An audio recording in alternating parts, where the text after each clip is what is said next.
काल आणि आज समस्त महिलांच्या दृष्टीने खूप महत्त्वाचा दिवस होता. राईट टू पी म्हणजे महिलांसाठी मोफत, स्वच्छ, सुरक्षित सार्वजनिक मुताऱ्यांचा अधिकार.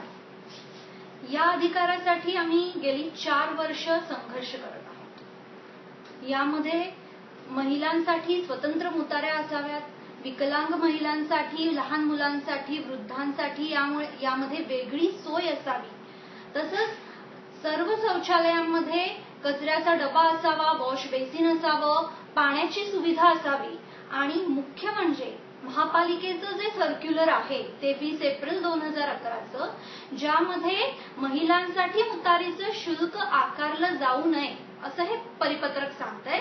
तर त्या नियमानुसार आज मुंबईमध्ये ज्या सर्व शौचालयांमध्ये पैसे घेतले जातात त्यावरती निर्बंध यावेत, ह्या सगळ्या मुद्द्याला घेऊन ही मोहीम सुरू झाली, संघर्ष सुरू झाला, आंदोलनं झाली, धरणं धरली, मोर्चे झाले, पण अंमलबजावणी मात्र शून्यच आहे.